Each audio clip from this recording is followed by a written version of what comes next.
Hi అండి అందరికీ. ఈరోజు మనం coconut rice and egg masala curry చేద్దామండి.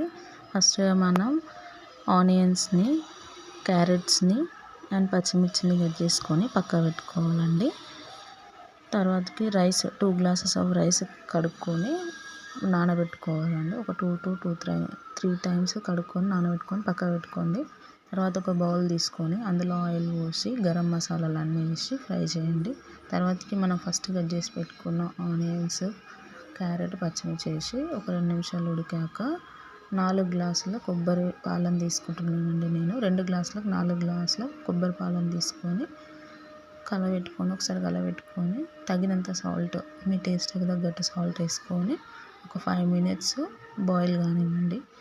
బాయిల్ అయ్యాక మనం ఫస్ట్ ఏవైతే నానబెట్టుకున్న బియ్యం ఉన్నాయో ఆ బియ్యంని ఈ పాలల్లో వేసుకోండి. వేసుకున్నాక ఒకసారి కలబెట్టుకొని మూత పెట్టేసేయండి. ఒక 10 minutes తర్వాతకి మూత తీస్తే ఇలా బాయిల్ అవుతుందండి. బాయిల్ అయ్యాక రైస్ ఒక 10 minutesలో రైస్ రెడీ అయిపోతుందండి. తర్వాతకి లాస్ట్ కొత్తిమీర వేసి గార్నిష్ చేసి పక్కన పెట్టుకోండి. ఎగ్ మసాలా కర్రీ అండి. ఎగ్స్ని బాయిల్ చేసుకొని పొట్టు తీసేసి పక్కన పెట్టుకోండి. పచ్చిమిర్చి, టమాటా, ఆనియన్స్, కొత్తిమీరని పేస్ట్ చేసి పక్కన పెట్టేసుకోండి.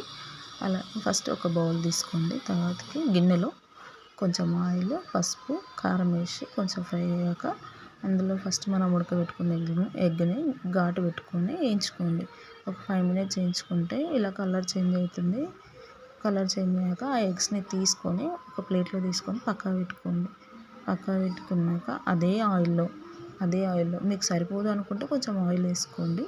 అదే ఆయిల్లో మనం ఫస్ట్ ఏదైతే టమాటా, పచ్చిమిర్చి, ఆనియన్, కొత్తిమీర పేస్ట్ చేసుకున్నామో పేస్ట్ని అందులో వేయండి. అందులో వేసి ఒక 5 minutes ఉడకనివ్వండి. ఉడికాక అందులోనే కొంచెం కరివేపాకు వేసి ఉడకనివ్వండి. ఉడికాక ఫస్ట్ మనం పల్లీ పేస్ట్, మసాలా పేస్ట్ ఏదైతే ఉందో ఆ పేస్ట్ని యాడ్ చేయాలి. యాడ్ చేసి ఒక 2 minutes ఉడకనివ్వండి. ఉడికాక ఇందులోనే మనం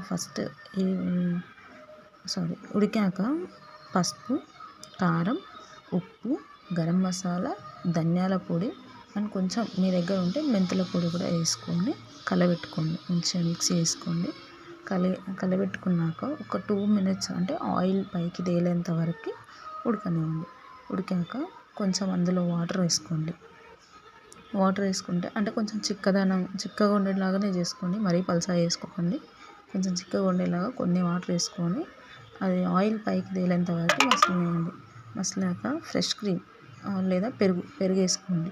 పెరుగు వేసుకున్నాక ఒక 2 minutes ఉడికాక మనం ఫస్ట్ ఏవైతే ఎగ్స్ని వేయించుకొని పక్క పెట్టుకున్నామో ఆ ఎగ్స్ని అందులో వేసుకొని ఒక 2 minutes తర్వాతకి లాస్ట్ ఫ్రెష్ క్రీమ్ లేదా మీ దగ్గర మీగడ వేసుకోండి. పాలపైన మీగడ ఉంటుంది, అది కసూరి మెంతి, కొత్తిమీర వేసి కలబెట్టుకోండి. ఎంతో టేస్టీ అయిన ఎగ్ మసాలా కర్రీ రెడీ అయిపోతుందండి. Thank you. ఎవరైనా మన ఛానల్ని ఫస్ట్ టైం చూస్తే ఖచ్చితంగా సబ్స్క్రైబ్ చేసుకోండి.